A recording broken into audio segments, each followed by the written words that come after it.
Golf Central on YouTube is brought to you by the new Chrome Tour golf ball from Callaway.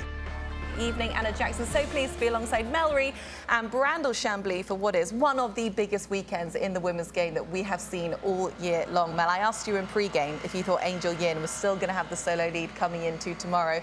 You said, I'm not sure if she will, and you were right. She's been caught by Gino Tiburon. And is it what you expected, essentially?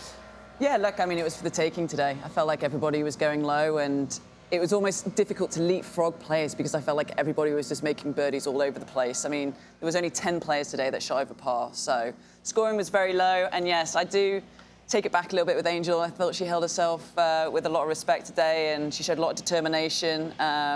Yeah, I thought she handled the situation fantastic, and it's going to be a really fun Sunday. What an entertaining day it was. I said earlier today that we were going to learn a lot about Angel Yin. I certainly did. I certainly didn't think she would have the outright lead. She had a couple stressful moments out there today. She seemed undeterred by them. You seemed to be putting your analyst hat on this morning, Anna. You wanted to be, I could tell, I know you well enough. You were trying to push it on us. You were like, you were saying as much that she's unflappable. I was like, well, she appears to be unflappable, but something about $4 million tends to make people unflappable, flappable. Yeah. But time and time again today, she did things that were minor miracles, hitting it in the stuff, coming out, making par putts, chipping in. It was a very entertaining day. And, well, Gino did what Gino has been doing all year long, all last year. She led scoring average last year. She's leading it again this year.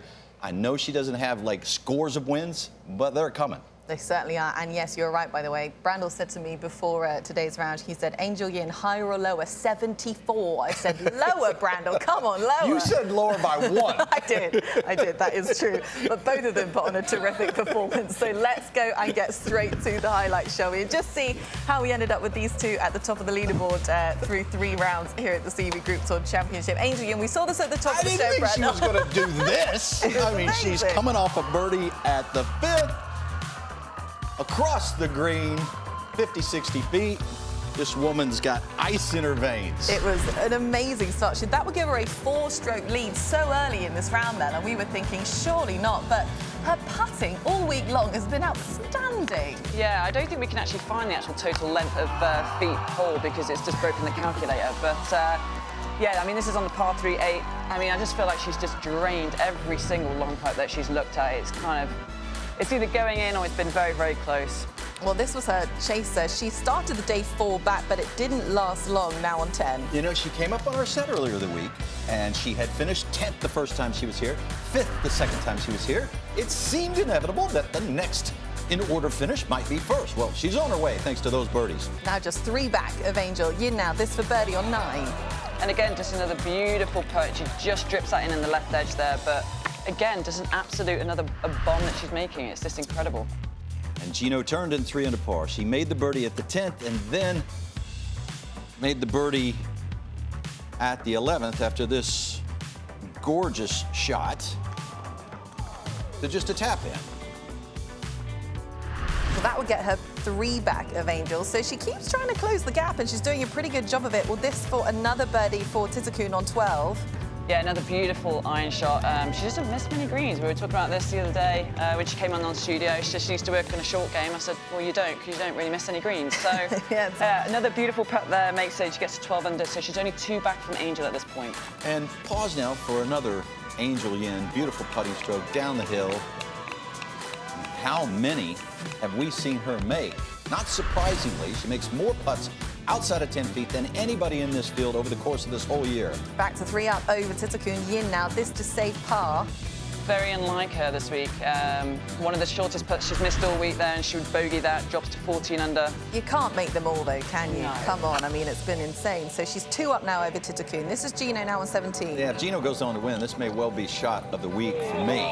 Look at her. She was looking up, looking down. You know she was painting the flagstick. Could have just as easily popped in for a double eagle. So she got about 10 feet down the hill to make an eagle. And what a final couple of holes this was for Gino. As you say, Brandel, this was to pick up 2 shots here on 17.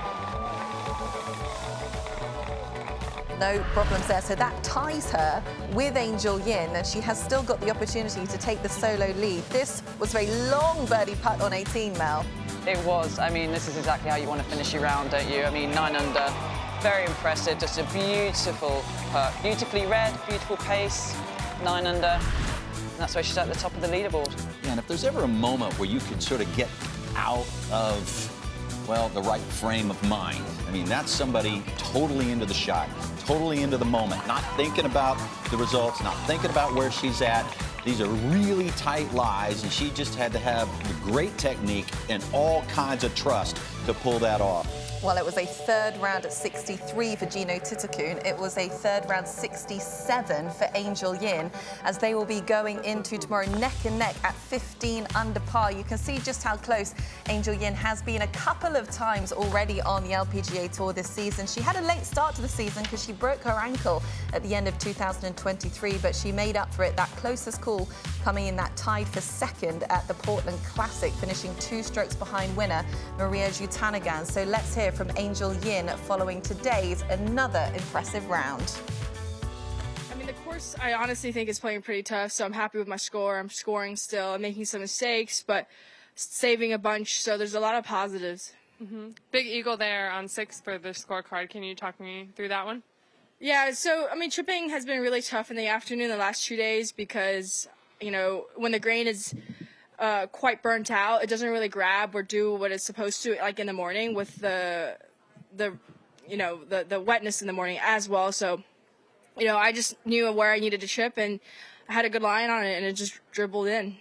Love it. Sarah, go ahead. In that stretch, made 3 other birdies and a bogey there. How do you kind of stay focused when things are feeling a bit like a roller coaster out there?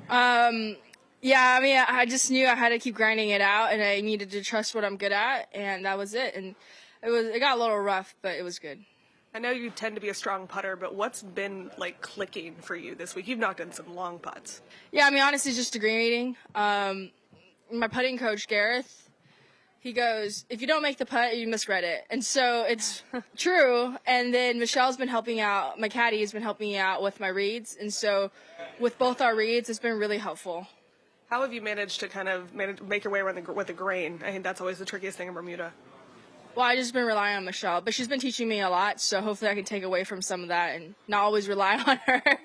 But yeah, it's quite different and it's difficult. I was going to ask, how did the partnership with Michelle come about, and are you relying on her more for green reading than previous caddies? Well, I actually, yeah, so she texted me a few weeks ago, because I've been bouncing around with caddies and stuff, and Michelle, stop. Anyways, I've been just, I don't even know what ask me again. Michelle, how did the partnership come about? Oh yeah, so she texted me a few weeks ago because I've been bouncing around, and then she said that she really liked the green, so that kind of lingered in my brain a little bit ever since she texted me that. And then coming into this week, I struggled last week, and I just told Carrie on Sunday, I was like, I think I really need someone who's going to be good at reading the greens. And she was like, yeah, I totally get it. So on Sunday, I texted her, and she was actually caddying. I didn't know. Oh. Yeah, I didn't know she was caddying. And then I was like, hey, you think you can carry next week? She goes, yeah.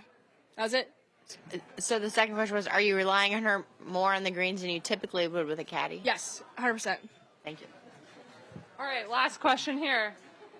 How do you feel about the fan support, and how does it help you? I think the fan support is awesome, and I think that's where, because of them, this is where I'm at right now. 100%. Woo! Yeah!